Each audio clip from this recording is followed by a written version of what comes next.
As we always do in faith-based fashion, we always open with prayer.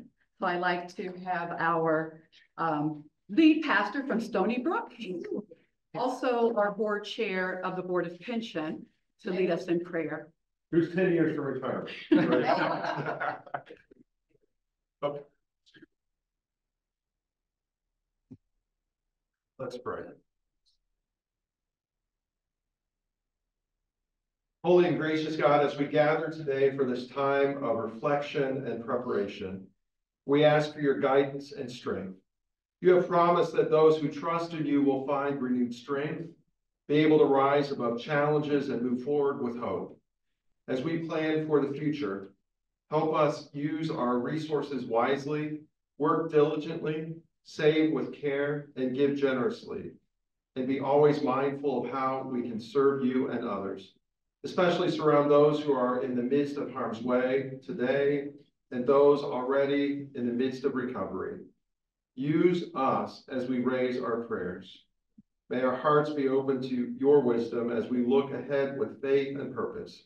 We pray all of this through the one who lives and prays with us. Amen. Well, good morning, everyone. Good morning. Welcome to our my first pre-retirement workshop since I've joined the Wespath Health Conference. I'm excited that you're all here today. My name is Grace Welch. I am your Conference Benefits Officer and Director of Human Resources. It's wonderful to see everyone here again. It's such a good group, diverse group. Whether you're nearing retirement or here just to explore the future of retirement, this workshop is designed just for you. We have a fantastic lineup of speakers today from Wespath Investment in Health. We have Cheryl Hatcher here today. She'll be speaking to us about the Crispin Pension Program and how we annuitize and what the retirement decisions look like when you're ready. Then we also have Carrie Percivelli with us today. She is also a client manager at Wespath who oversees what's called Comprehensive Protection Program. That handles our disability, life and death benefits for our clergy and surviving spouses. She will also speak to VIA this morning. We also have yours truly, Stacy Jefferson, our benefits specialist here today. She is actually the one that helps all of our clergy cross over to VIA. Okay, so she's our pro to help you get on the other side to VIA, get enrolled with the Medicare programs. And she will be also speaking today. Like I said, this is a great opportunity for us to engage our speakers, ask questions, share information with one another, so that we can spend this time together and it be very meaningful as we take these steps toward exploring retirement, or even if we're retiring in the next couple of months, okay? Before we start, let me just bring on Bill Brownson, our treasurer and CEO. I'm sure he has a financial word for us today. Thank you, Bill. Thank you. And Grace, thank you for putting this together. And while, you know, we've got just a half a dozen people here or so, if this is good, and by the way, it's going to be good. I know you're all on Facebook. Tell your friends who you know are looking at retirement at some point, say, you got to go to the next one. You got to go to it because you'll cover a lot of material that's really important. So thanks for helping us get the word out on that as we move forward. So I was thinking about the budget. And because you're here, you're not yet retired. So you get part of the active clergy speech. And then I'm going to talk about the budget that supports retirement and clergy benefits. Not a surprise, we are still living into a post-disaffiliation framework for our capacity, just as local churches are. Maybe a few churches were unaffected in one way, shape, or form by disaffiliation or the turmoil in the church leading up to General Conference. So we understand that. And so on that side of the equation, you'll see as we move toward the 2025 annual conference to adopt the 2026 budget, we're going to be focusing on some key themes. And you know, we're going to be fine, but it's going to be a challenge. And we're going to have to be, you know, focused on those things and keep your eyes out for the book reports. There'll be opportunities for input, things like that. So there's that process. The other budget that you really ought to be interested in while you're here, and I want to be unequivocal about this. Wespath, who holds your retirement assets, and the Conference Board of Pension that holds the assets backing what Wespath might not, plus retiree healthcare, plenty of money. This conference is going to honor all of the promises it's made to clergy who qualify for retiree healthcare or the denominational plans that are made by Wespath. So as you think about your current leadership, that's one way to think about the budget. As you think about your post-work life and the promises of the church, you can count on them. So I just want to be really clear about thinking in both ways on that. At the conference level, the Board of Pension, after accounting for our liability for retiree healthcare, has about 60 million of investments.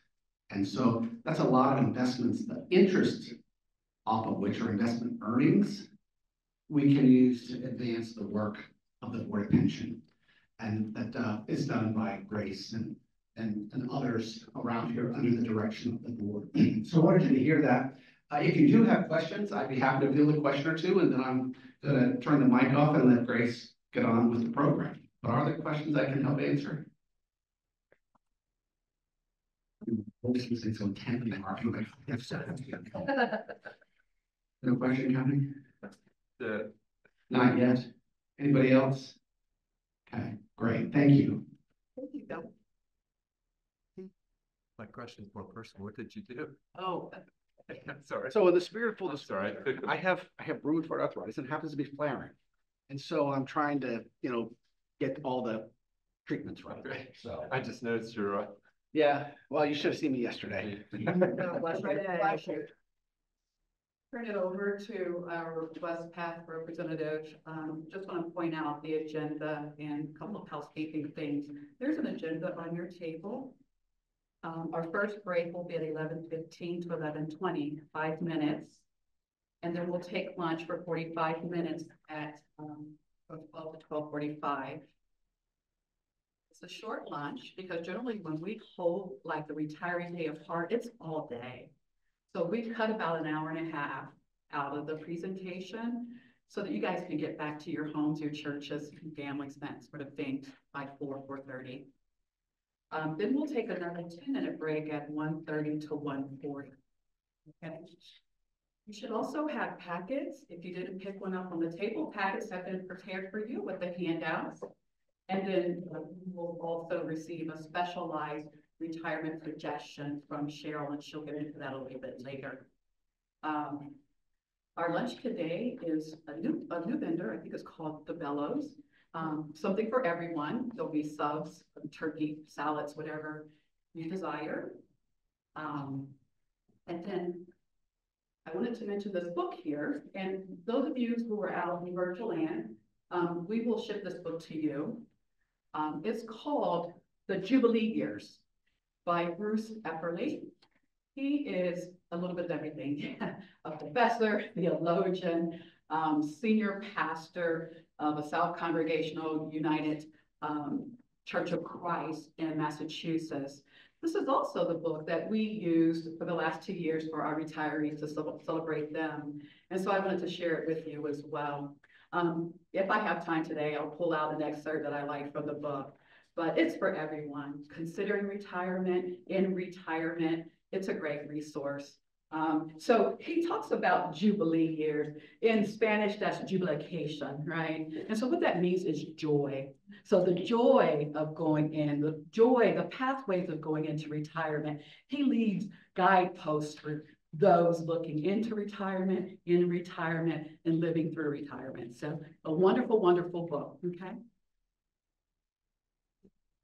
With that, are you ready, Carol? I am. All right, I'm ready to turn it over. Okay, thank you so much, Grace. We appreciate all of your time and attention and just having us here. So we so appreciate it. All right, so everyone, I am going to get closer to you. Okay?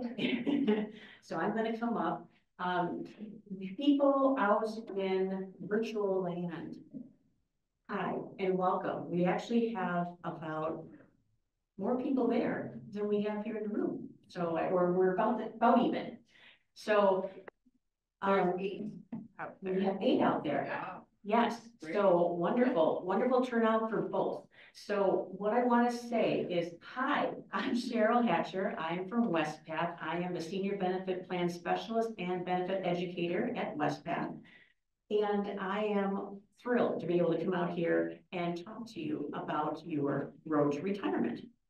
Now, everyone online, you can feel free to use the Q&A function or chat, either one. What we do have Carrie Percivale here, who's actually helping me out and actually being able to answer those questions online.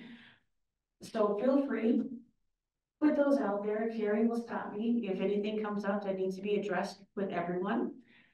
But otherwise, feel free, everyone here in the room, please feel free to stop me. It will, if you have questions, because it's just gonna make my presentation more interesting. And if you have a question, somebody else does too.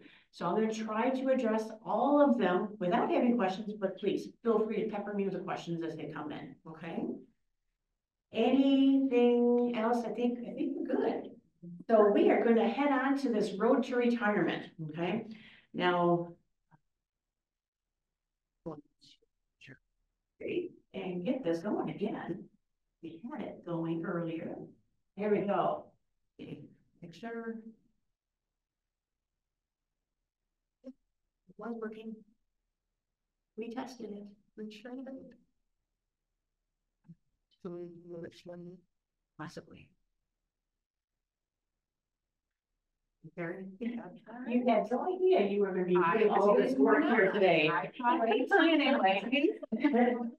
All right, so technology sometimes can be our friend and sometimes it is not. So we are going to talk about a lot of things today. We're going to be talking, that's okay. I'll try.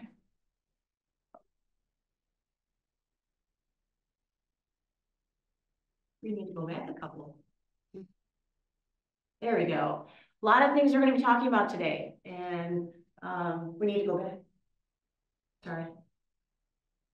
Okay, so let's talk about retirement. Where you're going to be coming up for retirement, and even if it's within the next 5 to 10 years, or if you're coming up for next year. So can I get a gauge in the room here? Who's going to be looking at retirement maybe within the next year or two? Depends on the day, understandable. Anybody else? Probably like 4 or 5 years. Oh, wonderful. Okay, anybody? 5. 2 to 5, okay, perfect. Maybe you said this and I was multitasking, but questions like that and answers are confidential to this room, as people put out there, what they're thinking about, right? So everybody reserves the right to decide that ultimately when they so choose it, but we should be careful with this information there in our system. Okay, thank you very much for saying that. Okay. So the information I'm going to be giving today is actually geared toward a July 1st, 2025 retirement date. That's going to be the examples that I give, but the process will still be the same going forward. Okay. So we'll talk about the road to retirement. We are also going to talk about that process of someone who's going to be retiring, let's say in 2025, but again, it'll change if you retire later.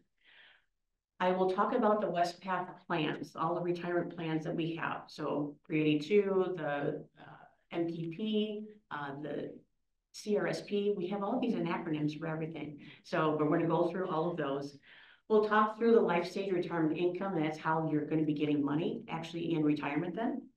We'll talk through the housing allowance exclusion, which is a wonderful tax benefit resource that's available for retired clergy.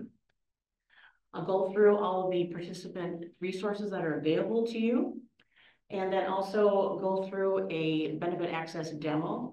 Carrie's going to come on this afternoon and talk through the death and disability benefits, and also talk a little bit more about the VIA benefits that are available. Okay, so a lot of information that we're going to go through today, so we should probably get started, right? All right, so going on to the next slide here, we've got some common questions that you might have regarding retirement. What could those questions be? Are you ready? Yeah, right. Are you ready? Should you wait? Is there, you know, when you're thinking about retirement, I'm sure one of the big questions is, do I have enough money? Or where am I going to live? And yeah, am I ready? Is my spouse ready? The other factor in the household is, if your spouse is ready. I know when my folks retired, my dad retired when he was 55, and my mom wasn't ready then. So she wound up continuing to work after that, just to kind of get away from him and the house. So and that's always a factor to consider. All right, will I have enough money? I know that is the big factor. Am I going to have enough money? So that's why we're here. We're here to help you understand how your money is being invested and what kind of benefits you can receive from that in retirement. You're not going to be working any longer, so you need a salary, when you're in retirement. So that's what this is for.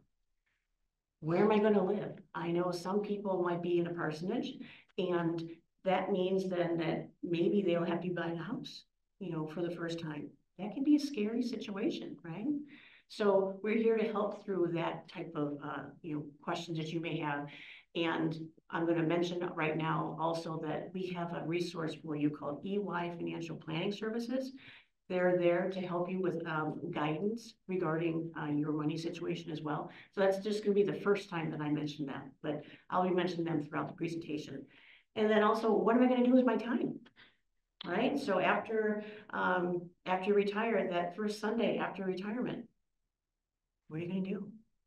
Are you going to, of course, probably spend time with, children, grandchildren? Are you going to play more golf? Maybe go out and maybe go fishing? Maybe do some volunteer work? So think about what you're going to be doing. Now, when I go through the presentation, I'd just like to remind everyone what the provisions for retirement are. So according to the Book of Discipline, the first area of retirement that you can actually have is what's considered normal retirement. What is normal, right? Normal is actually considered age 65 or 40 years of service. So the key word there is or, okay? So you can be age 62 and have 40 years of service, maybe when you started when you're 22.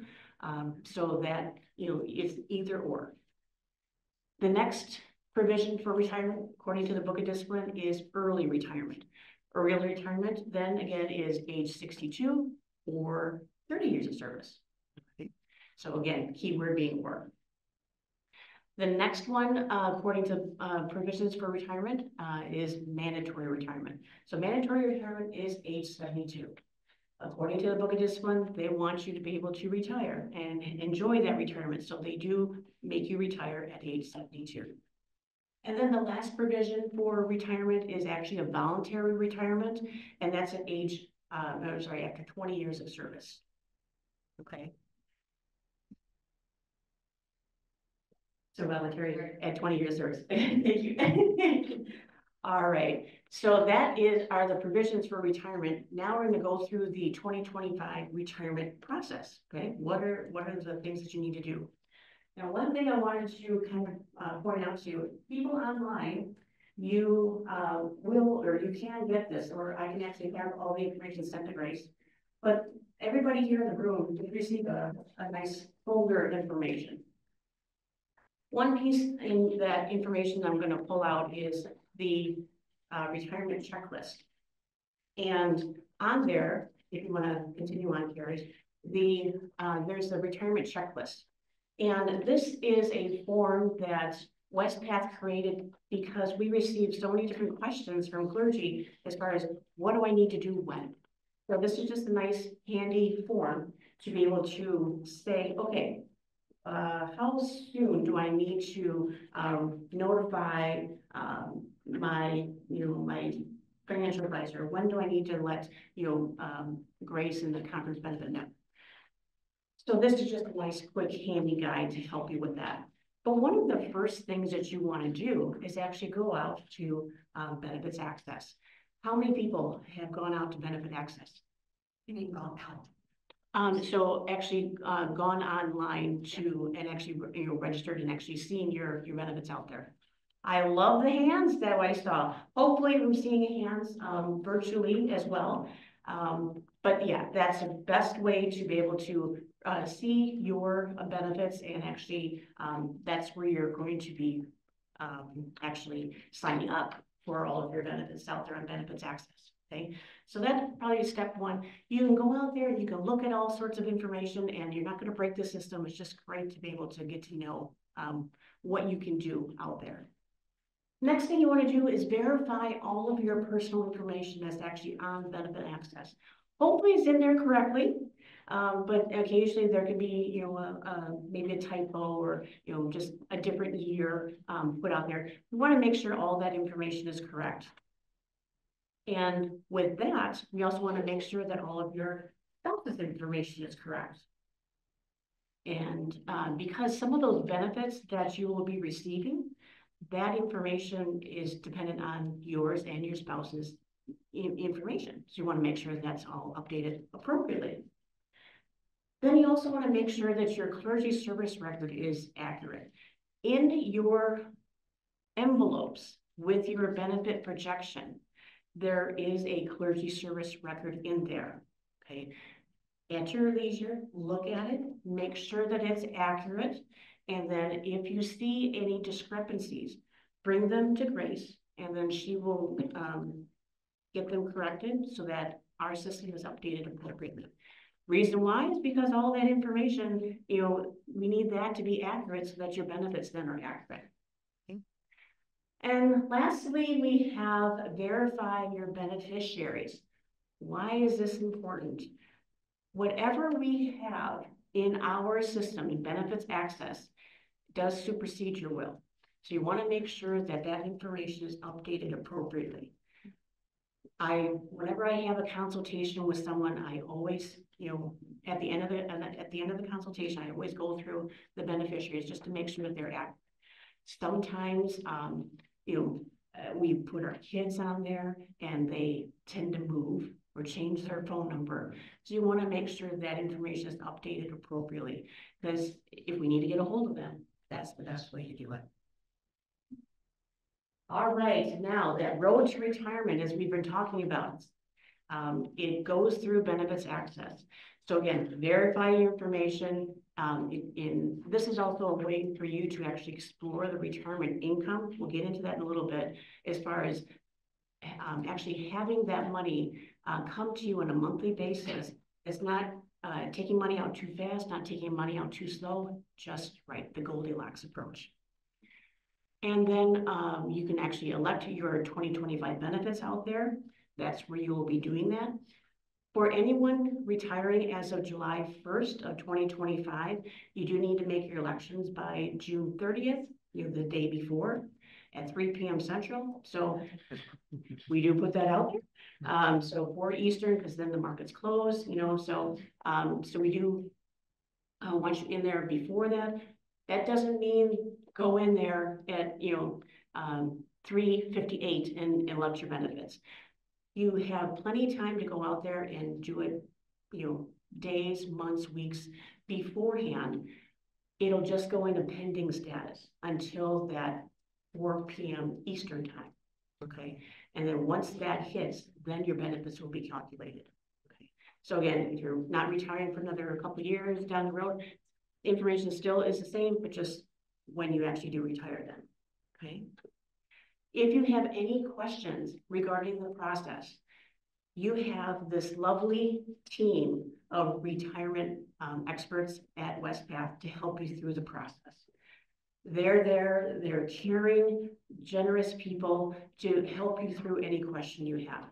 And if you have any questions into, through, and beyond retirement, they're there to help you out. Okay, so if you take anything away from my presentation today, just remember that Wespath is here to help in any shape or form that you need. Okay. All right, one thing I want you to help understand is all of your sources of income. So that is going to entail all of your common retirement plans. And that is going to be your Clergy Retirement Security Program, or CRSP. This is where we start getting into the acronyms. All right. I want you to understand your Ministerial Pension Plan, or NPP. For 82, I don't think we have anybody in pre-82 in this room. So we're going to skip over that one. But then I also want you to make sure that you're participating in the VIP. And hopefully everybody is actually getting that 1%, putting in at least 1% to get the match. And then also, when we think about all of your sources of income, we want you to think about everybody in your household. So that includes a spouse as well. And again, when you think about your whole household income, EY financial planning can actually help with that as well. They're, again, there for guidance and they're no cost to you. Keep talking about that. All right, and then what about Social Security?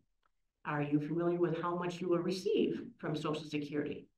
If you're not, I have a great slide that will tell you that you can go to ssa.org and you can set up your My Social Security account. I actually was listening to one of my colleagues do this presentation, and during the presentation, while I was listening intently, I did go out and sign up for ssa.gov and got my mine set up. So they're very strict on security, so they will be asking very personal questions. I did, I think one of the questions they asked was what color was the car that I owned in 1990? So very, very specific. But once you're in, then you're going to see all of your salary history from every year that you've worked.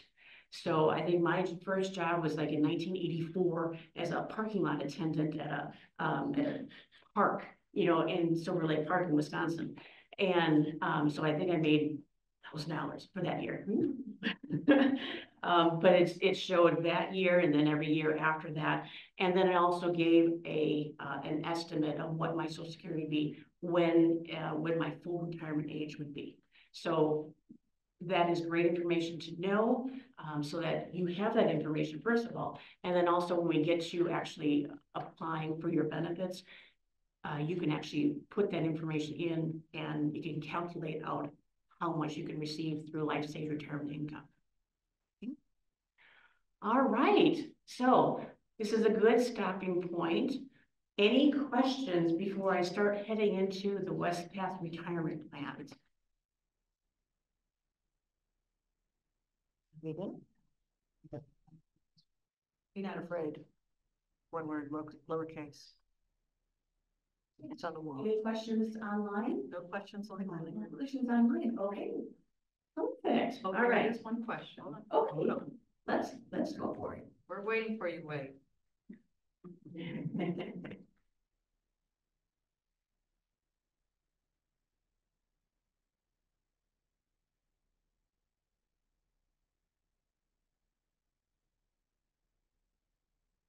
Wade says, my summary shows service from 2016 only. Is that expected?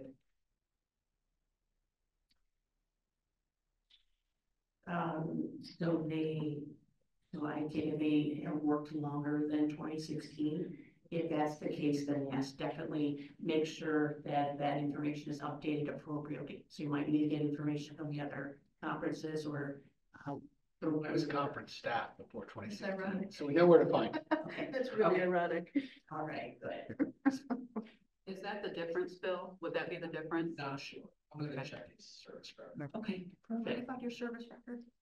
Wait, we'll get back to you privately. I know that you did some staff time at the conference. And we'll be sure to check your local pastor years of service as well. But you can check back in with me. Bill's also taking a look at your years of service. So we'll get back to you. So,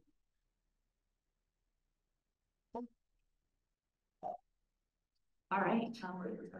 So, yay, it's working. Okay, perfect. Can I say one more thing? Yes, before we go? please. Folks, if you are starting to see anything different about your years of service, you'll want to use the form that you have now, the clergy years of service document you have, make edits to that. And then you want to send those in to me. What happens is I do manual research to look up the information. If everything checks out, then I send that information on to Wespath, and then they will immediately correct the record, okay? So if you see anything different on your years of service, please use that document to update the information and send it to me at your earliest convenience. You do not want to wait 60, 90 days before you're trying to retire to get that information corrected, okay? So the sooner the better.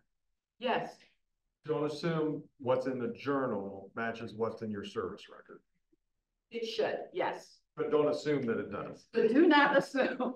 The question was, your service record should be reflective of the BAC, right? Yes, it should. Did you have something you want to add? I just think when looking at your service record, the last date that you'll see is the start date of your current appointment. So if you've been at your current appointment several years, I'll make up a number, 2010, you won't see another start date. It'll say 2010, 100%. We're not missing anything.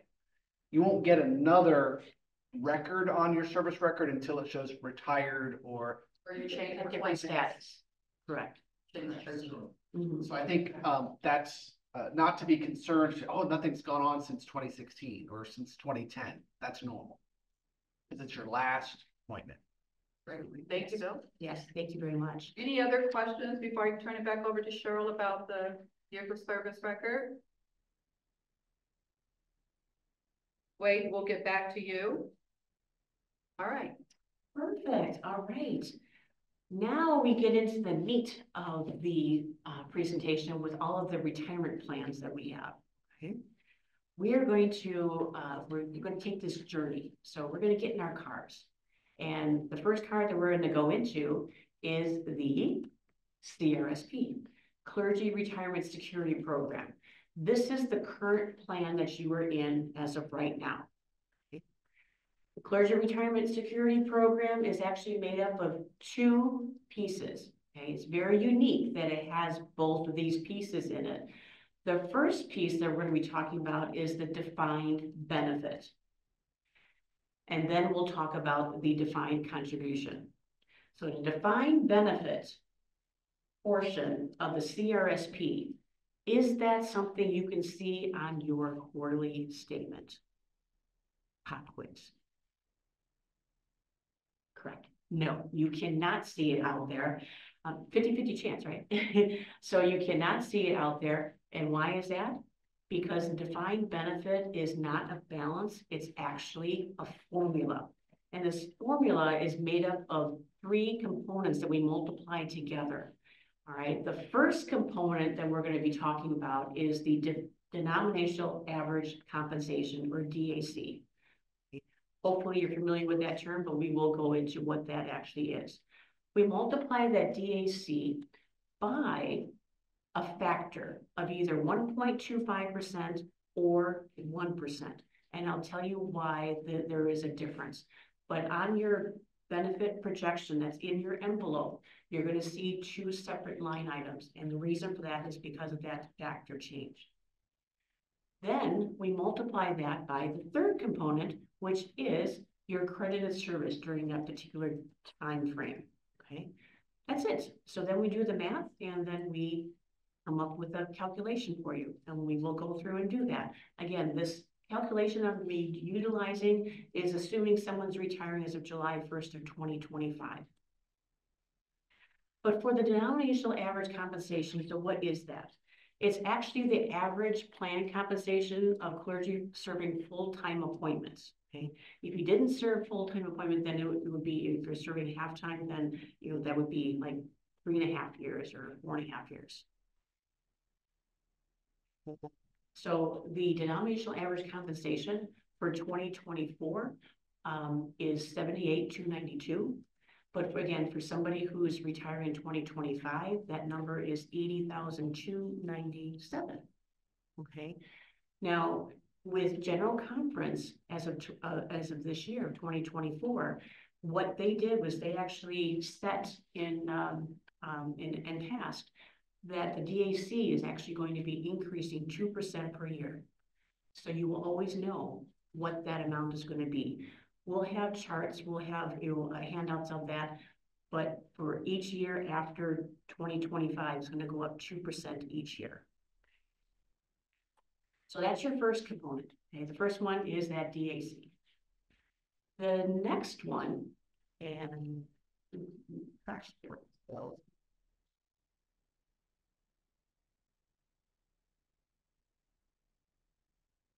okay. All right, the next component that we're going to be talking about is that factor. Now that factor, when the CRSP benefit came into effect, it was as of January 1st of 2007. That's when it started. During General Conference of 2012, they decided to change the factor. It started off as 1.25%. But then as of January 1st of 2014, they actually changed that factor down to 1% to help sustain the life of the plan. So that's the reason for the factor change. And that's why there's 2 line items actually on your benefit projection statement for the CRSP benefit. We want to be able to show it out and list it out. Yeah. So it ended on June 30th, 2025. Will it change again July 1 of 25? So great question. So again, what I'm doing is just using this as an example for July 1st of a 2025 retiree. Okay, so if you're continuing on beyond that time period will change. Okay, yeah, a great question. Okay. All right, so now we have the factors. Now we talk about the credited service. So again, we split out that credited service between those 2 time periods based on that factor. So if you're in that CRSP benefit from January 1st of 07 through December 31st of 2013, that closed block of time is 7 years if you're full-time. And then, again, assuming someone is retiring as of July 1st of 25, that closed time period is 11.5 years. Okay. So that's the difference between those 2 factors and time and credited service that you'll see on your benefit projection. Now we have all of the numbers.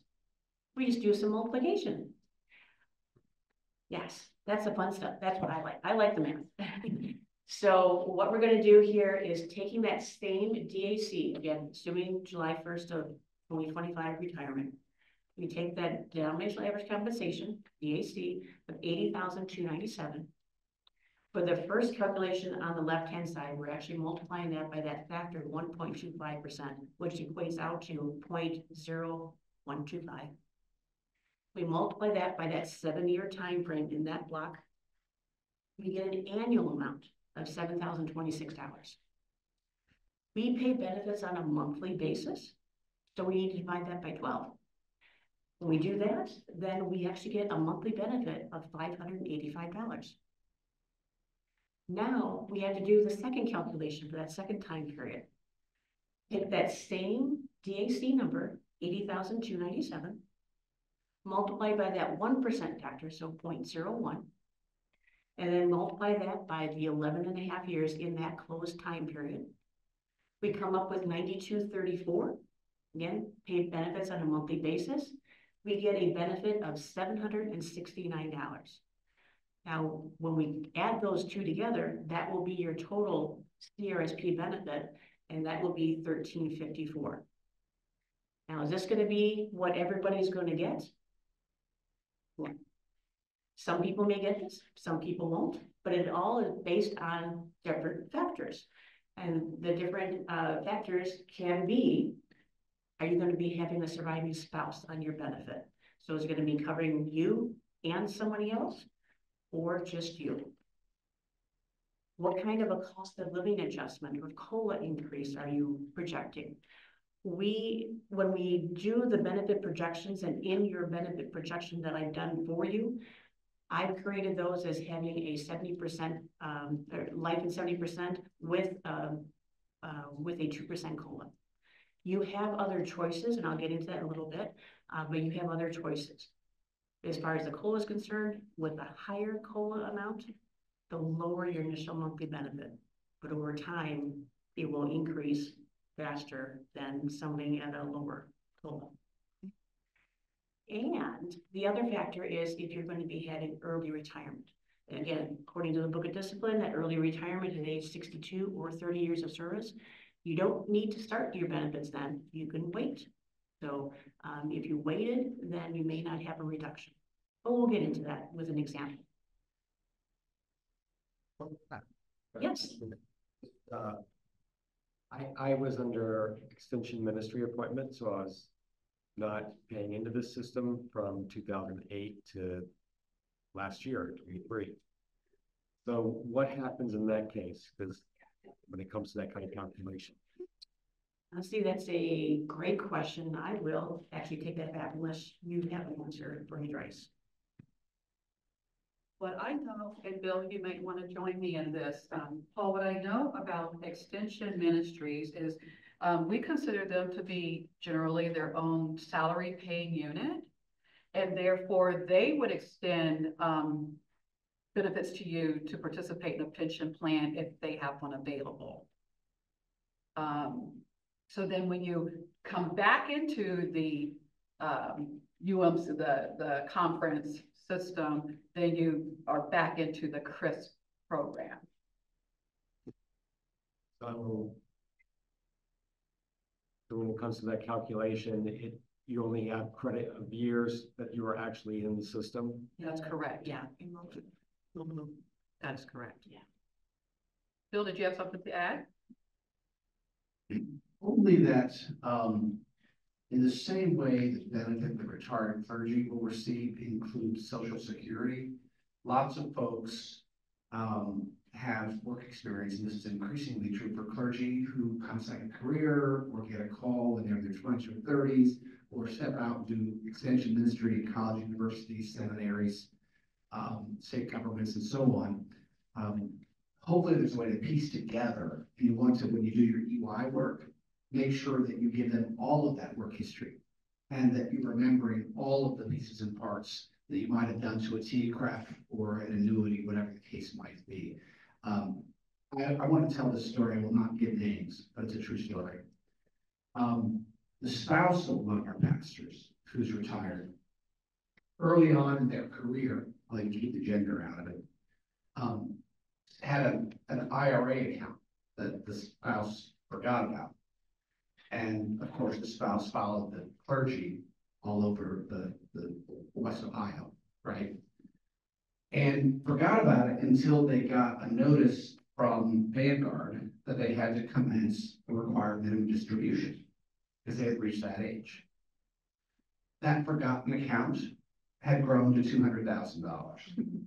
So anyway, hopefully that'll be your experience, but I'm just saying, don't overlook accounts that might have had a little bit of money in that you did a long time ago, because you never know what they'll grow to, and they're probably still growing. So just attend to that. The DAC is locked in when you retire, that amount? The DAC is locked in when you retire for the calculations, or yes, it is. Great question. Are there any questions in virtual land? No. All right. I'll ask a question. Sure. So I know that the plan has changed come January 1st, 2026. Correct. Yeah, I will give. I will, yeah. Yes, definitely. So that will be upcoming. I will have a little bit of information about that, and please know when the new Compass plan comes on, we will be having roadshows, we're going to be having webinars, we're going to be having videos, we're going to be doing lots and lots of communication regarding it. So if you're retiring 1/1 of 26 or beyond, please note that we will continue to provide communication and updates regarding the new Compass plan, okay? But what we want to do is just kind of give you the overview of all of the plans that we currently have and that you're in. And then I will definitely touch on Compass in a little bit, okay? Yeah. All right, so from here, so I mentioned about the types of retirement income and that can affect the monthly amount that you receive. So the first thing is if you're going to be receiving a spousal benefit. So when we talk about a spousal benefit, what we have is actually 6 options. But if you have a spousal benefit, then you actually have these 3. When I talk about these life and percentages, I want you to remember that the life is for the clergy person, the percentage is for the surviving spouse. You don't get both, you get one or the other. So when we think about the life and 100, that I will give you another example of this later on, but life would be the lowest amount that the clergy person received, but then also the same amount will go to the surviving spouse. Life at 70% would be the highest amount going to the clergy person, but the lowest amount going to the surviving spouse. But again, I will get into an example about that later. Another consideration, reason why the CRSP benefit may be different is based on that COLA option, cost of living adjustment. We do set a default in our system for 2%. Over the course of the last 100 years, the average cost of living adjustment has been around 2%, 2 to 3% technically. The last few years has been a little wonky, and yes, that's a technical term. But so it's been a little off, but over the course of 100 years, it's been about 2%. So that's why we do put that in there as a default, but you can always change that. We have options for 2, 3, 4, and 5, and I'll get into that in a little bit as well. What considerations to think about? What is your age and your spouse's age? If you and your spouse, like myself, my spouse Terry and I are the same age. We're only 6 days apart. So our numbers are going to be pretty equivalent. But if my spouse was 20 years younger, that's going to affect the amount of what the benefit can be, because there's such a difference in the age, and because then that survivor benefit is going to be paid out for a longer period of time. So then the numbers have to equate out appropriately. How's your family longevity? So if you're going to be getting this benefit for a while, it's something to think about. My parents are 85 and 90. So actually doing fairly well considering their ages. So hopefully I have that in my genes. So, but again, think about that for yourselves. How is your family history, and how is your health, and also maybe your spouse's health. So again, different factors to think about as far as that cost of living adjustment is concerned, as well as the other sources of income that you may have. So again, when we think about the whole household of income, you want to think about all of that. Again, another reason to contact EY Financial Planning Services to actually set up and talk through your whole household income and when you actually get to that point of retiring, taking distributions, what might be best for you, okay? So that you can actually enjoy that retirement that you worked all these years for, okay? All right, now here is an example of someone, Reverend Wesley. I think he lives right on this road, right? On Wesley Boulevard. So Reverend Wesley, he's retiring early. So according to the Book of Discipline, that's at age 62 or 30 years of service. So for this example, he did not reach that 4-year service rule, so he's retiring early. From that calculation that we did for the CRSP benefits at 1354, he's actually retiring 2 years early, retiring at 63. So with that calculation, we're taking that base amount of the 1354, and there is a reduction if you decide to commence the benefits at that time. There is a 0.5% of a reduction per month, which equates out to 6% per year. And he's retiring 2 years early, so that's a 12% reduction. We multiply that 12% reduction by the monthly benefit and come up with the amount of a reduced benefit of 1192. Why might that be a factor or a possibility for someone? Because they, maybe they're wanting to retire early. They need to due to health. They want to just start their retirement at this time. There's no right or wrong answer. If you decide to retire at 63, but don't commence your benefits until 65, then you won't have this reduction. So there's lots of different factors, you know, to consider. But again, EY can help, benefit educators can help with that. Our customer solutions team can help. So again, you have a lot of resources to be able to help you out. Of course, you've got great people here at the conference to help you as well. 65 fewer than 40 years doesn't have reduced benefits. Is that correct? If you're at age 65 and you're not at 40 years and you retire at 65, your benefits are not reduced. That's correct. So if you're at 65 and you don't have 40 years of service, you've reached that magic age of 65. So you're correct, there would not be a reduction in the benefit. Okay, perfect. Any other questions on this so far? Yes. What if you've reached 65 but don't have 20 years of service? You reach 65, so 65 is your normal retirement age. So you're good. It's the or. It's the or, correct. Yes. So even if you haven't reached the 20 years, as you mentioned, yes, 65 is that number. Yeah. Okay. Yeah. That's, I like the thumbs up. All right. All right. Anything in virtual land? Wow. Good. All right. We're doing good. Excellent. I must be explaining everything well. Or you just like hearing the sound of my voice? All right, the next thing we have, so that was going through the defined benefit. Now, one thing I didn't mention is what's the defined benefit? What does that mean? That's actually an annuity. What's an annuity? Annuity is a series of payments that you're going to receive for your lifetime. Okay, your lifetime. Yours, and if you have a spouse, your spouse's lifetime.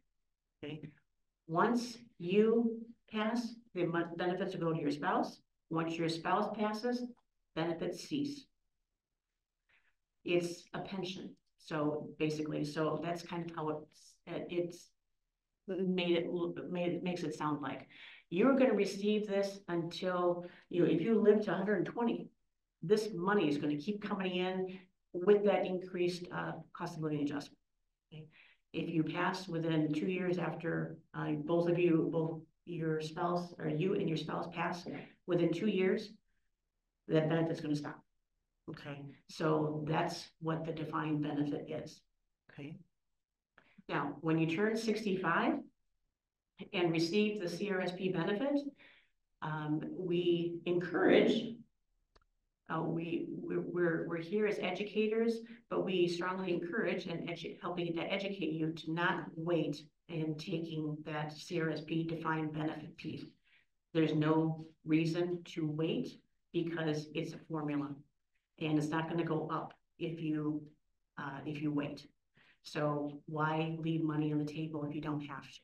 So we encourage people who turn 65 and retiring to take that defined benefit right away. You can wait on all the rest, but we strongly encourage taking that defined benefit. So that's your defined benefit. Now we're going to talk about the defined contribution piece. So again, you got two pieces to that CRSP benefit that combine into one. So let's talk about that defined contribution piece. So the defined contribution in pre-retirement, it's an account balance from your matching and non-matching funds. Okay, so similar to your UMPIP type of benefit, it's just an account balance. You can actually self-manage, where you can actually take or suggest or pick the plans, the funds that you want to be in, or you can have LifeStage Investment Management do it for you, which is what a lot of our participants actually do. About 80% of our participants actually use LifeStage Investment Manager. You can opt in and out of that whenever you'd like. And it's no cost to you, but a lot of people do use LifeStage just to let somebody else take care of it for you. Now, in retirement, All of these funds are available as cash distributions. So you actually have, you can have life stage retirement income actually set this up for you based on the projections that are in your envelopes. Those projections are based on using life stage retirement income and utilizing those defined contribution amounts to last for your estimated lifetime. You can self-manage this money. You can roll that money over into UMPIP, so all of those funds are in one account. You can actually wait and not take that money until you reach the required minimum distribution age of age 73 or 75, depending on your year of birth, which I have another slide later on. I'll tell you which that would be. And then the if you want to say the advantage of the defined contribution type of accounts is that any remaining amount that's in that account will go on to your beneficiaries. So with a defined benefit, it's going to go for you and your spouse and stops. Whereas the defined contribution, you go to you pass, go to your spouse passes, if there's any money left, it'll go to your beneficiaries. Again, hence the need to make sure that your beneficiaries are updated appropriately on our benefit access system. Okay. All right. So can I ask you a question about defined contribution? In your experience, I don't know if there's a rule of thumb here, but you went through and helped folks understand that in your example, they might make $1,300 a month from the DB side. What would you say the expectation should be from income on the DC side? Let's suppose they annuitize it. Would you expect that if they were getting $1,300 a month from the DB, they might get $300 a month from the DC if they were, I'll call it minimal contributors, they got the 3%? But do you have any ballpark? Because it's not going to be the same amount as the DB amount, right? correct, it won't But be. it'll be more than zero. Correct. It will be more than zero. I've seen ranges from a few $100s to a couple thousand for that. So it all depends on how much you've actually put into it, and you know, of course, how much it's grown over that time frame. So it can definitely vary, but it is definitely a good amount that you'll be receiving. Does that help? Okay, great. And that's only from 2007 to 2013 contributions, is that right? For this For particular plan, it is just from, yes, the January 2007 through the 2015. through, actually, we're doing the example, it's actually through July of 2025. Okay. So it's for all of that time frame that you have CRSP as a benefit. So again, CRSP is going to sunset as of December 31st of 2025. So that whole time period, if you're going to be working through that, then that is when that plan ends, and that money will continue as that benefit, stated benefit for you going forward. Okay. What you might be thinking about, Karen, is that CRSP was amended effective 2014, so there's some changes to it. Yeah. The core plan continues until it sunsets 12/31/25. Yes, yeah. Can you also use some of that money as a down payment for a house, for instance? So great question. Can you use that money for a house? Yes, you can use that money from the defined contribution piece. You can pull that out for partial or, you know, full lump sum distribution. What a lot of people do is just use cash distributions, you know, monthly. But you can use it for that. Again, one, which I'll get into a little bit, I have a few more slides on that. We have what's called a loan feature. And it's unique to the marketplace that you actually can take money out of your own account and you pay yourself back. The money that you pay back yourself back is at prime plus 2%. So right now that's 8% plus 2%, so it's 10%.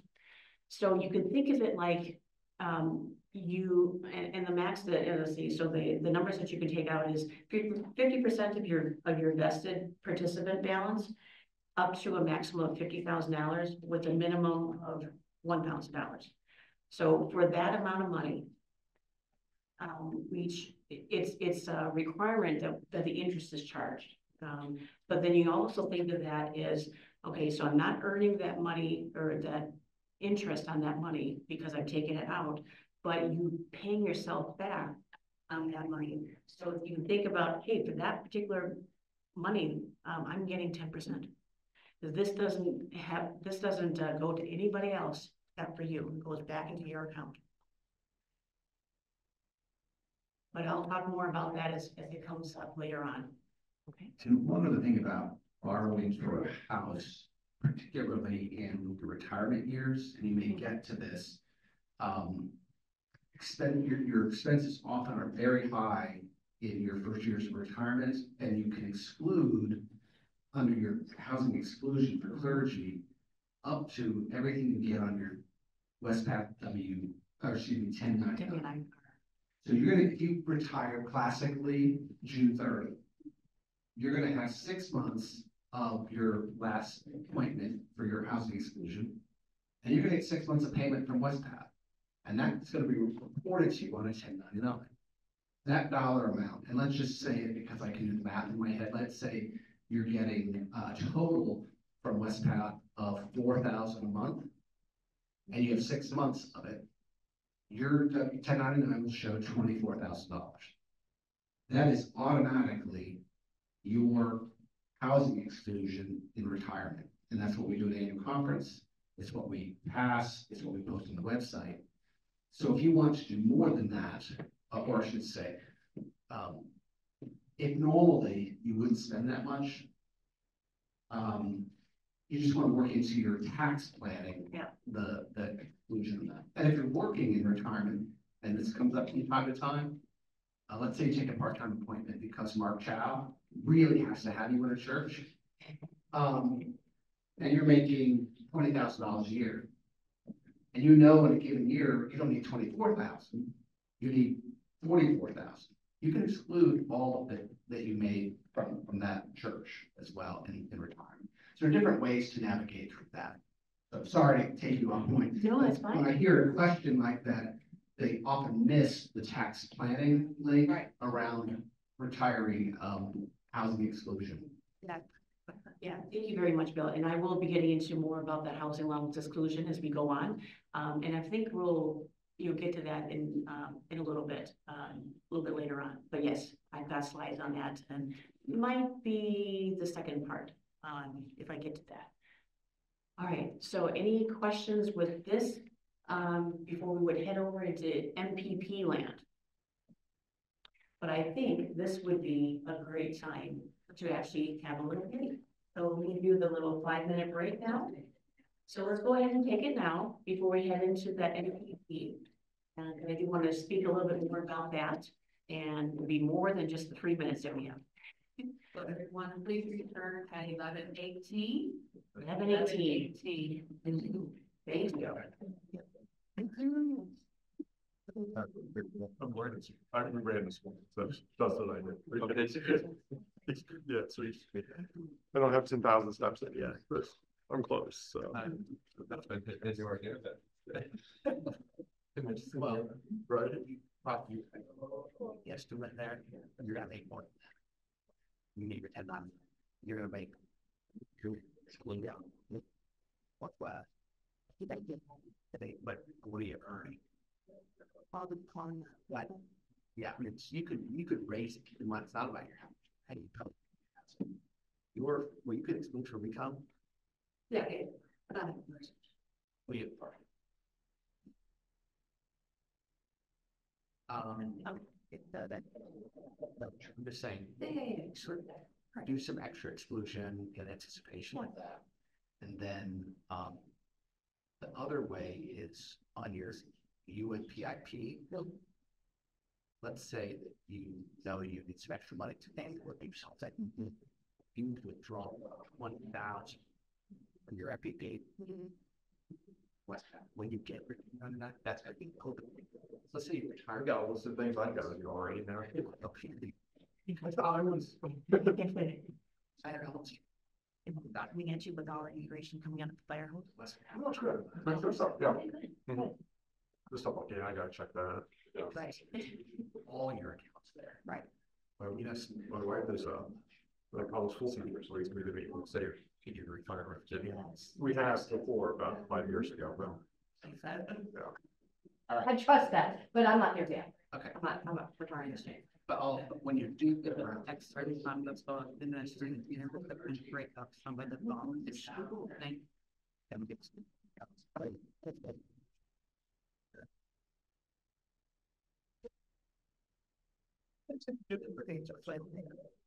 So is it with the CRS piece, Yeah. is it only the amount that the participant puts in, that gets annuitized, So or? that's where people tend to require, see what to. Take that, take it out. Together, I think what it is, she's got an inside out. thing. Who funds, What do you mean, who like- funds that? Is that both the church and the participants? Okay, Yes, it is both. so that's my money once I retire. Yes. Okay. It is. Okay, all right. Mhm. Mhm. And it's a great thing because you're flexibility. Yeah. Yeah, you're money. Those are, and I need some money for it. I can't be this. Always, yeah, you have to look at your time frame, your age, you know, why. This is tax. Yeah. Tax, prism. And the Yeah. UMPIP is just the umbrella that holds the CRISP and the PPA. Money? They're technically like two buckets. Okay. You just buckets. All right. You could combine. Okay. And that's what a lot of people. Thank you. You see, right. In those covers simple, then they're. Do they also there? Students. Okay. Might be more to come on that, but as of right now, they're gonna stay in those buckets. And Compass does not cut off at the PAC, right? Yeah. Yeah.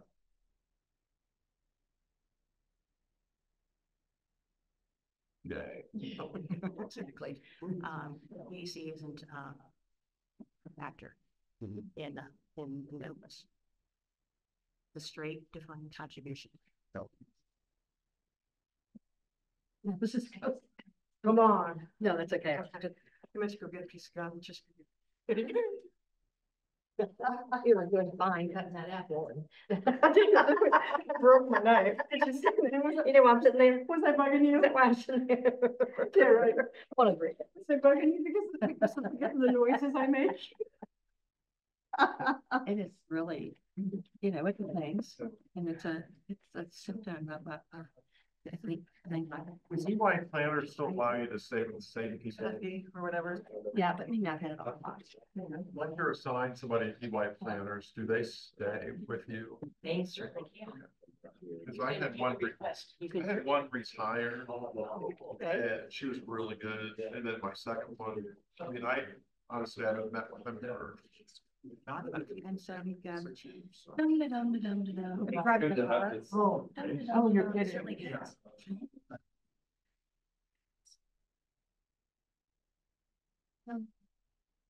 I could just talk like it.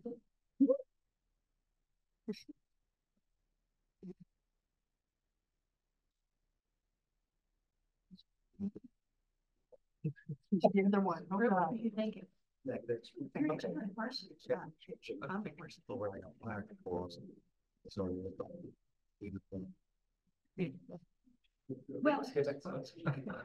I'm actually older. Something like that too. Never. Yeah, but there are gonna be. Oh, really? It's their first time. Wow. They're gonna be quite apart. Sort of close that night. They're even around longer. And I think we've got great ones that still get them. So you might want to share I that. had it. So.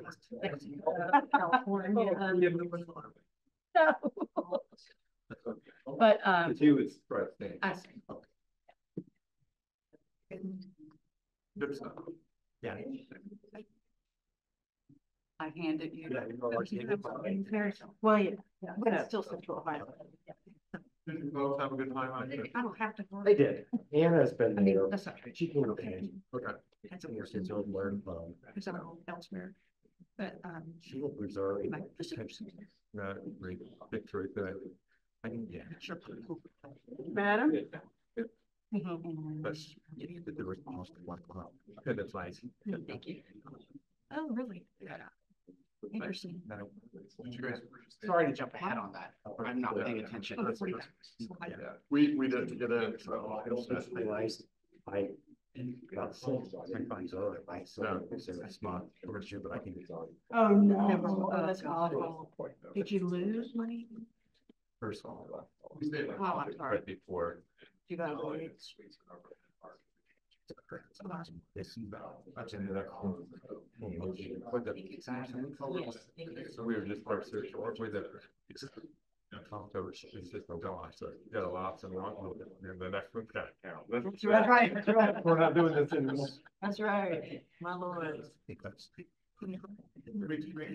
My card. It just, I had to call, yeah. yeah, what you call, but the. we had to call, actually, my. I was like that before, then. Right. Changed your mind. I look at mine once a month, once a month. All right, it's like. I'm still using my Christian Family Credit Union, just like it's, that's an imbalance. But I still get credit check. I use that. This was- That works. Yeah. And. But. We're, yeah, and.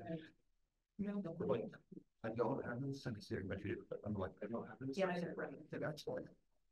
Trying to, we're trying to.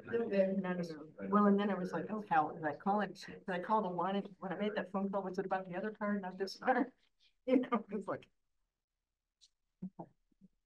Well, that's this is the one part of you. I'll look at it. I will. It's not like this thing going. But, okay. Oh, Grace, I'm catching on a personal one for you. She's doing really. That's why. We like, but, you told me you did that. Right, right, right. No, very. Everything's possible. Everything, and anything, yes. Oh, Jesus, come on. Wallet. So. The question, right? And I like to do fortune that signal, I lead in chill, so I don't use so not voice. No, not firm. No, the word really static. All right. And. All right, and we're back. Okay, so thank you very much for coming back and listening to me talk some more about the retirement plans. All right, so we finish up that CRSP car. We're gonna get out of that car. And we're gonna now head over into MPP, Ministerial Pension Plans. All right, so we're getting back into that clown car and now we're gonna go through what MPP is. So the MPP plan was in effect from 1982 through 2006. So it was the plan prior to CRSP. If you've been working anytime from 1982 through 2006, you have the MPP. Now, what Grace so handed out to everyone here in the room, everyone online who will receive your benefit projection and clergy security, the clergy retirement, oh my gosh, the clergy service record also is in that packet. You will receive that from Grace. It'll be mailed to you. But in that packet, it has information in there regarding CRSP benefit, the 2 line items, in the top portion. And then I'll get into that in a little bit later on as well and talk through how that projection is. But then there underneath that, there will be a portion on MPP, okay? Now, just like how we're coming up with a new plan starting 1/1 of 26, Compass plan, we have the CRSP, and that will be sunset as of December 31st of 2025. Before that, you had the MPP. Okay, so the MPP was your retirement plan from 82 through 2006. You were working during that time, you have MPP, and that'll show on your benefit projection. Now, that plan sunset as of February 1st of 2005. That money's still there and it's still available for you, okay? So just like the CRSP is gonna be sunset, that's gonna be available for you in the next year. Let's talk a little bit more about MPP. What was MPP? So MPP was an account balance. So like the CRSP DC, or like UNPAP, which we'll talk about in a little bit, MPP is an account balance. You will be able to see that on your quarterly statement. This has actually been invested using life stage investment management. We'll talk a little bit more about that later on as well, but it's been in that plan and progressing and continuing to hopefully grow over time. All that time from 2006 to the present, it's been increasing and growing. It is available for you for upon your commencement for benefits. So when you retire, you don't necessarily have to take this benefit right away, but you can take it whenever you'd like to, or that required minimum distribution age. So when you take this money, how the plan was set up originally was that 65% of that money, whatever that balance is, I like to say buckets. So in the money that's in that bucket, 65% of that is going to go toward an annuity. Annuity like that defined benefit, something that you're not going to be able to outlive, series of payments until you pass and your spouse passes, okay? That's how it was originally set up. And then that other 35% remains an account balance for that flexibility. But before I go on to that, as of General Conference of 2024 that just passed, there was a new proposition that was passed that stated that same 65% that you have, that you can choose, or that was supposed to go for an annuity. You have a choice. It's still 65%, but you can receive that money through life stage retirement income and keep it as an account balance. What are the benefits for that? And it's like, why would I maybe do that one versus another? We did have this set up for our retirement class that is July 1st of this year. So we would let them all know so that they had that option. Remember when I mentioned that the defined contribution, the DC money, you have flexibility with that. Any money that's left over goes to your spouse or beneficiaries. So that is something that other clergy have been asking for many years. So now we're able to give that as another option. Instead of having that having to take an annuity for that 65%, you have the choice of keeping it as a defined contribution, and you have that flexibility, okay? So again, 6 of one, half dozen the other, whichever you feel more comfortable with. Yes. And you said that it could be passed on to heirs, if it moves into life stage income, it becomes like a DC benefit that can outlive you. That is correct. That is correct. So question again, if it's the defined contribution, it then can go on to your beneficiary. So it could be a legacy type of benefit, okay, which is what a defined contribution is, okay. Other people like the fact of having that annuity, having that money come every month and having peace of mind for that. So whichever you feel most comfortable with, you now have a choice. In your benefit projections, it's listed as if you are doing the 65% as an annuity. Just letting you know that.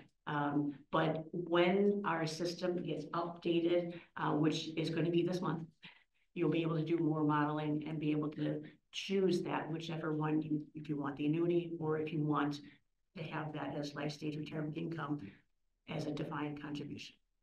Okay, so I want to make sure that you're aware of that and aware of the different options when it comes up. But again, when you get to that point, we're good. For the MPP, you have 6 annuity options that we kind of talked about those a little bit earlier. You have the life and percentage, and then there's also single life. So we have those available as well. So I'll go through what those are. There's also 5 COLA options that you have, one more than for the CRSP. You also have the 0% that you could have. Okay, and we'll talk a little bit more about that. So that is your MPP. So as I talked about earlier, the MPP for option 1, again, the lifetime annuity, you take that 65% because it has to be 65%. That didn't change. That 65% is either going to be an annuity, lifetime annuity for you and your spouse's lifetime, or again, paid as a monthly installment.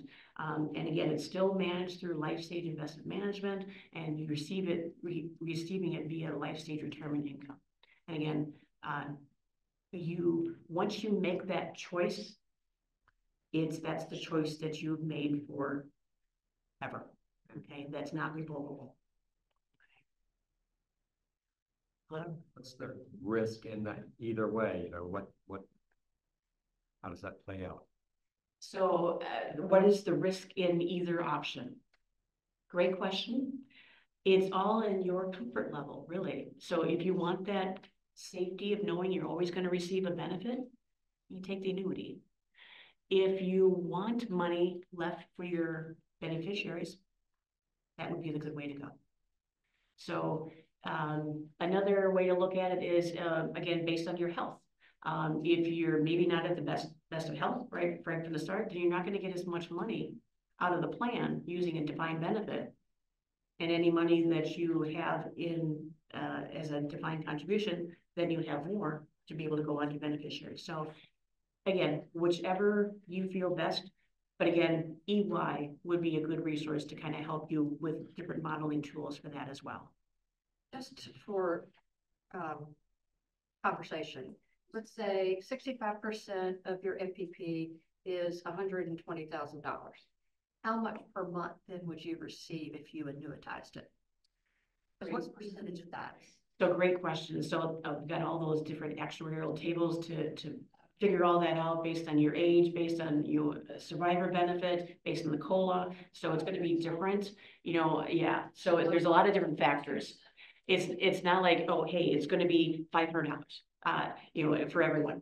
There's a lot of different factors that are involved with that. But yeah, I appreciate the question, and I'd love to be able to give you an exact answer, but yeah, I can't. That then, if you're doing modeling with EY, they're gonna be able to use the correct formulas and everything to give you that? Yes, they will. So EY, the question was about EY and the formulas and being able to make those help with the calculations. Yes, they're there to give you guidance based on all of your plan, all the information that you have. They are so knowledgeable about all of our plans that we have that and you can actually grant them access to your benefit access account, and they can see what you have in there, and they will help model your retirement going down the road. Yes. Is it before Compass is completed? Yes, they can do it now. And then they are well-versed and as well as much as we are able to tell them exactly, because we're still developing the Compass plan and making sure that how is this going to work and how is this going to affect the payments. So as much as whenever we have information, we are passing it on to them as far as the Compass plan is concerned. And just remind us, for NPP, they annuitize it. The payments end at their date of death, right? Correct. So when you work with EY, they're going to say, oh, you're 65 and you're a female. Our tables suggest that at this point, you're going to live another 34 years. Just making the number. You'll be 80 years old or 89. And they'll base their calculation. This is where knowing yourself and your family history could be relevant. Correct. Right? Correct. So if you say, oh, geez, my mother lived to 105, my aunts are in their 90s, I might be around a while. I might need some money. You might say that sounds good. Or you might say, I have this chronic condition and I live to be 80 to 71, right? I'm gonna maximize what I can get in that short period of time. Right. So this is like a time to be honest with oneself about their needs on that. Thank you very much, and that's great information, Bill, so thank you. All right, so we covered the 65%. Now, what's up with my math-minded people? What is that other 35%? So that is gonna stay as an account balance. So again, you still have the flexibility with that amount, which with whatever option you pick for the 65%. Okay, so that 35% will stay as an account balance. So again, you have the flexibility with that part of the plan. Okay. So to summarize, you have 65%, you can either do the lifetime annuity or the life stage retirement income, either one. Once you get closer to that point for retiring, we can walk you through this. We, as a benefit educators, can help give you, education regarding the different plans. EY can help with the modeling and what might be, they give you the guidance, what might be best for you. So at 65%, you've got two options. The other 35% stays as an account balance. Okay, so again, you have life stage retirement income that you can receive, and I'll talk a little bit more about that in a little while, and lots of different other options. Again, you have the flexibility with that defined contribution plan. Okay. So this is an example that I like to show regarding an MPP. This can go for CRSP, DC as well, but for MPP, Ministerial Pension Plan, and CRSP, this is for a life and survivor annuity option. Now, there's 6 different options. These are the first 3, the life and survivor. Again, as I mentioned earlier, life is always the life of the clergy person. The percentage is what's going to go to your surviving spouse. So when we look at this chart, we've got 3 columns, and we've got payable to you and payable to contingent annuitant. Okay, payable to you is the life, and that's for the clergy person. And payable to contingent annuitant is for the spouse. This is just an example. This is not what everybody's going to get. This is an example of someone who has a $400,000 balance in MPP and a 2% COLA that we've utilized. Okay, so based on that calculation, it's real calculations based on that information. The amount of the life and 70 is the highest that you will receive, but it's also the lowest for the contingent annuitant. Okay, so I've had people come up to me or during consultation say, okay, this is a great option, but I think I need more for my spouse. Okay, let's look at other factors then. You want life in 85%. So you see that amount to the clergy person goes down a little bit, but it really does significantly increase for the spouse. Okay. So, and then say if that's not enough, then you can look at the life in 100%, and then that would be the amount that would be payable to the clergy person, and then as well as to the spouse.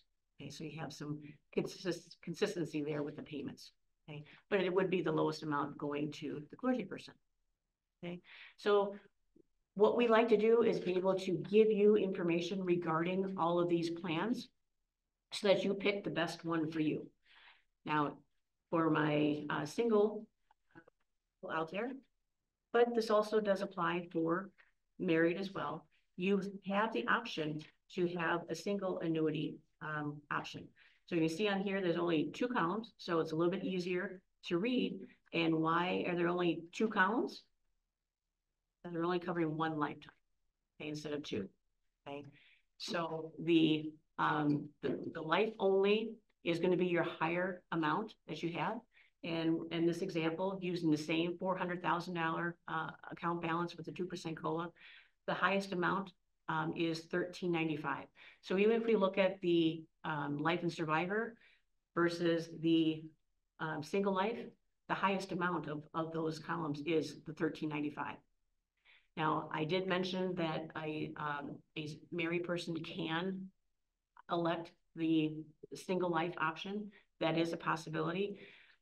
The spouse would need to sign off on the benefits, saying that they know that they're not going to receive the survivor the survivor benefit.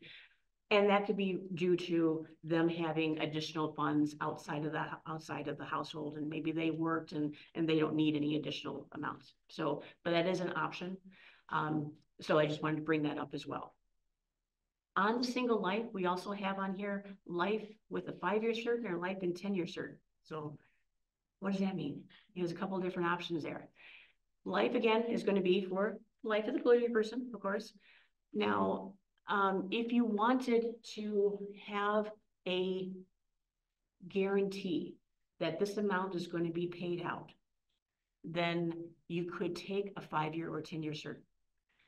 Again, what that would mean is that, let's say, for example, you retire when you're 65 and you choose, let's say, life in 5-year. But you pass away at age 67.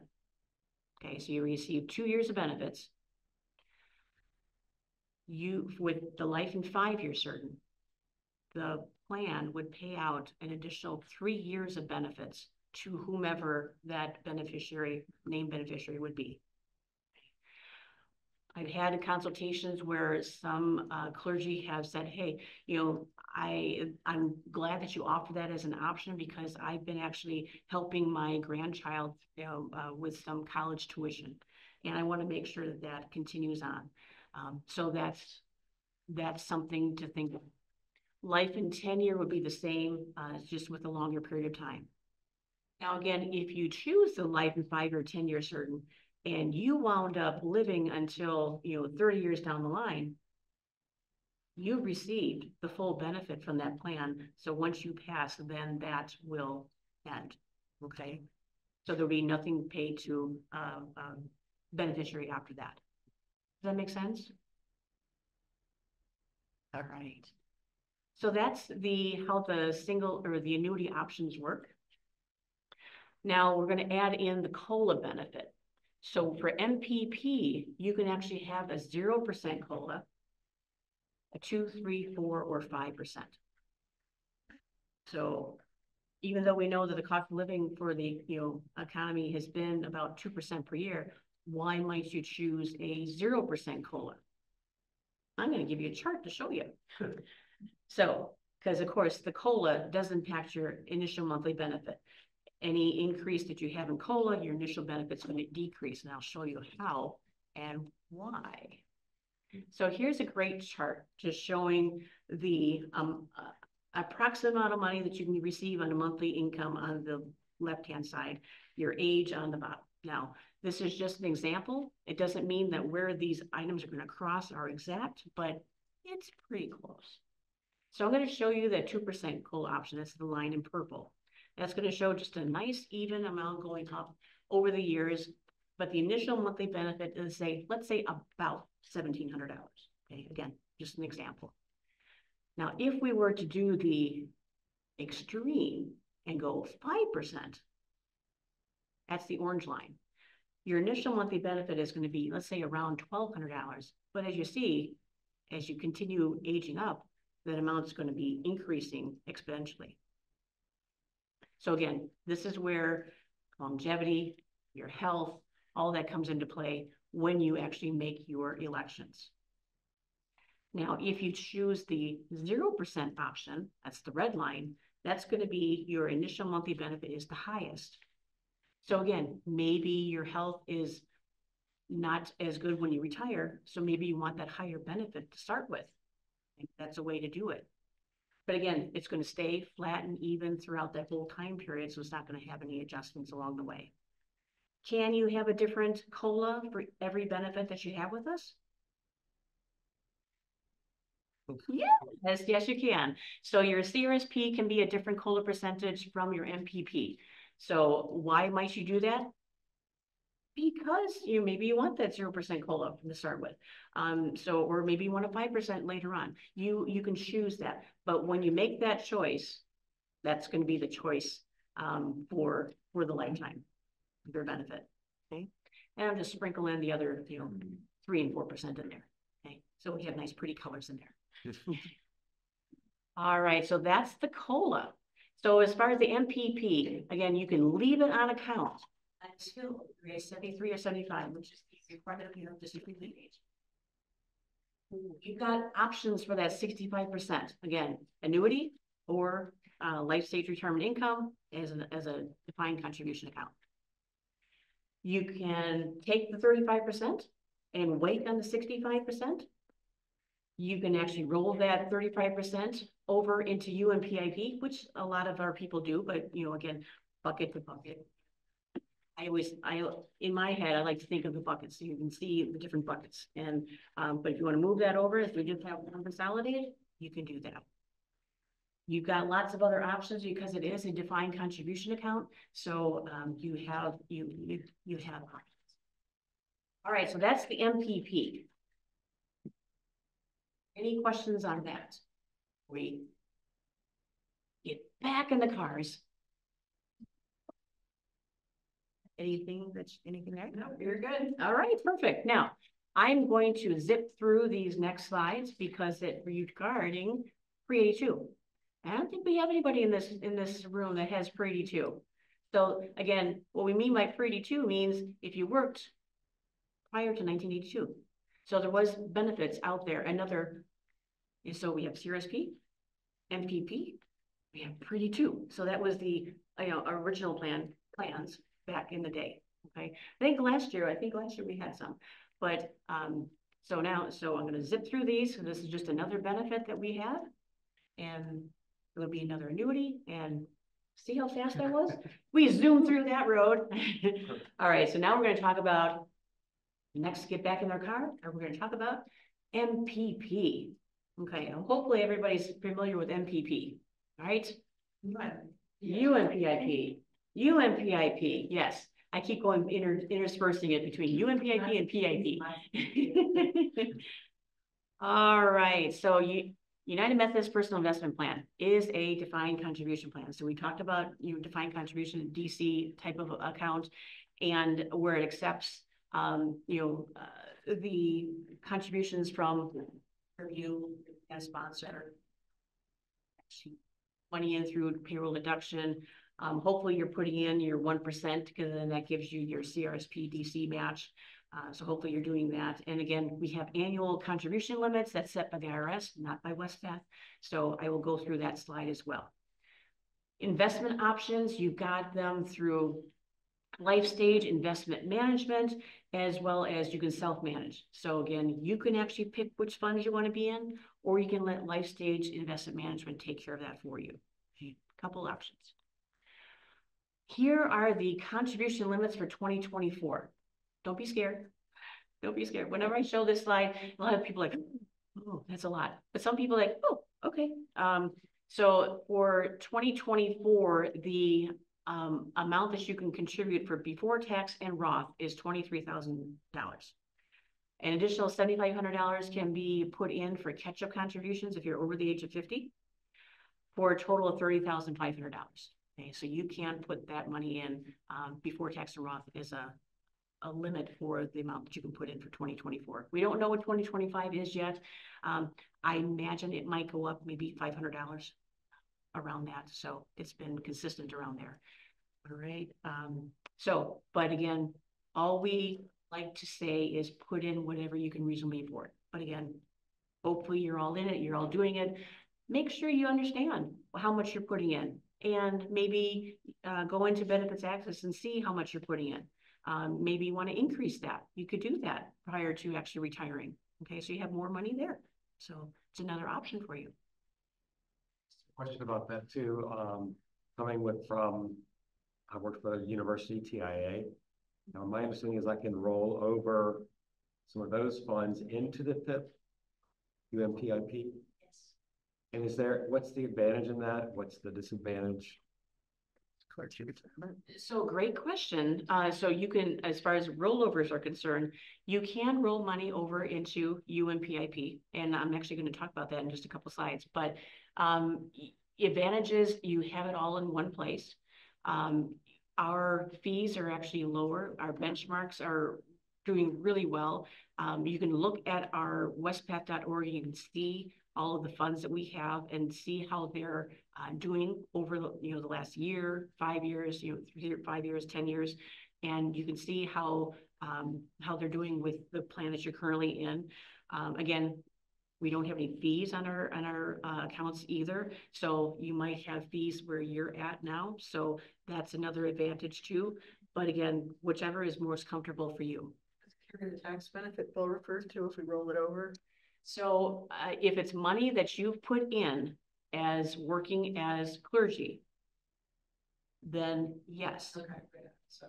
If it's for money that you had prior to working as clergy, no. It's worth a question. It is definitely worth a question. But I will say that our 1099-Rs don't split it up. So I'm just letting you know that is education. But definitely, you know, contact EY, they can help you with that as well. And yes, Bill. Very helpful clarification, because my shorthand has historically been for clergy, what your 1099-R says is what the exclusion allows for. And what I'm hearing you say is the 1099-R will represent total distributions from Wespath, whether it's from UNPIP or what have you. Correct. I'm also hearing you say that technically income earned at another employer wouldn't apply to your exclusion. Am I right on both counts? You are right on both counts. It is something that I've brought up to our legal team, and whereby the answer that I gave is correct. The form does not represent that. Okay. So, yes. Got it. So I'm going to take you off the hot seat, since I'm not the presenter. Normally when you file your taxes, and I hope one of my mantras is, I hope you're working with a tax preparer as a clergy person. Don't do your own. Don't work with somebody who doesn't do any other clergy taxes. You're special, okay? So just work with somebody who knows what they're doing. They're going to look at your the statement. They're going to look at the resolution that our annual conference adopts every year. That's on our website that you can print and put with your taxes. And they're going to look at your 1099. They're going to say that's your exclusion. So she's giving you the technical answer. The practical answer is your preparer is going to look at a number on a tax report, a tax form, which is your 1099. So getting back to your question, if consolidating leads to a higher number, the practical effect may be more beneficial if in fact you're spending as much on housing as you're earning from Wespath. Now, let me put it into context. If Wespath is 80% of your retirement income, you're probably not spending 80% of your income on housing. So technically, you may not, be getting into this gray area, but it never hurts to maximize what gets reported on your 1099. I'm going to just add one other piece. You're here for retirement planning, not death planning necessarily. But as someone who has, and if you've tried to settle estate for a parent or somebody else, the fewer accounts you have to work with, the better. So at some point, whether it's now or in the future, give some thought to how you minimize the number of accounts you have, minimize the number of financial institutions you're working with, unless you have a really complicated estate. It will really help your family members or whoever is helping set up your estate to keep it simple, just for what it's worth. Very true. And EY could run numbers for you, even though you're in another retirement system too. Correct. As long as they know, you've told them everything about all of your financial history regarding all the different accounts, all of the different, IRAs or Roth plans that you may have. As long as they have all that information, they're able to give you a great analysis as far as how much you can have. Thank you very much for that, the clarification and the questions on that. And I expect you'll tell me if I'm out of line. Because you want. Of course. Of course. No, we're all good. All right. So regarding the most common personal contribution scenarios, there are two that I'm wanting to talk about. So the most common is the before tax. So you're putting money in on a before tax basis from your paycheck. And then another way that you can actually contribute is through a Roth contribution. Let's go through each of those. So for UNPIP on a before tax basis, You've got your salary that you're receiving, your gross salary.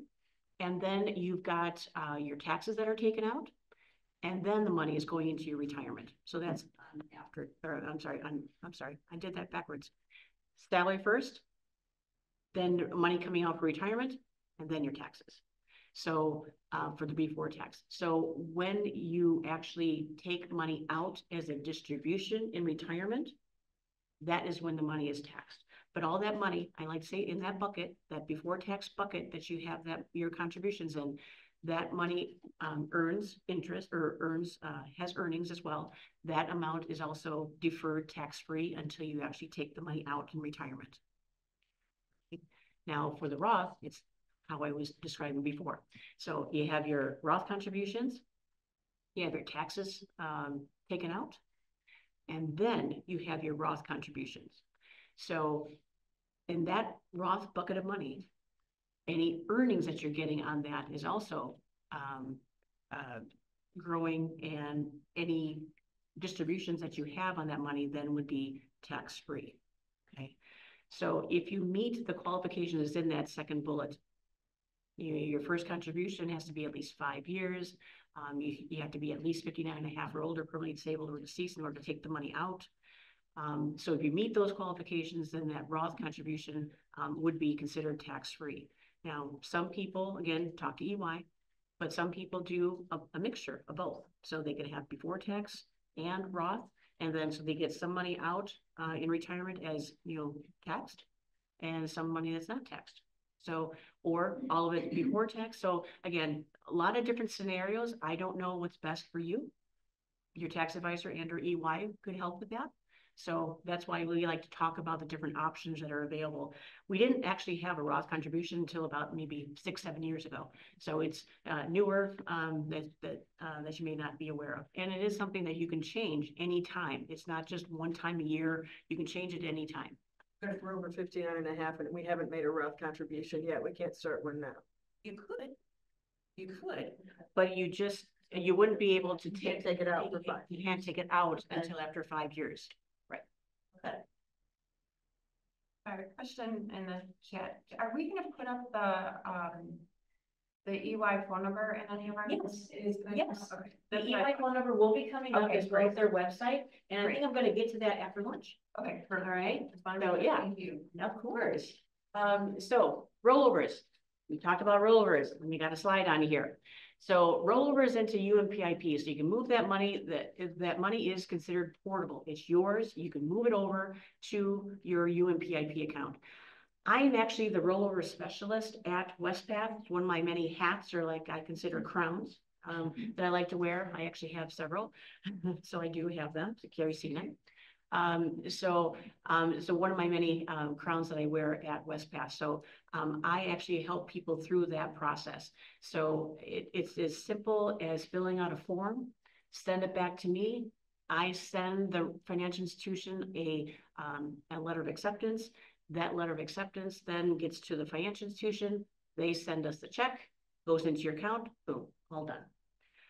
If there is some questions or issues or problems with it, then I get back involved and I say, hey, what can we do to get this solved?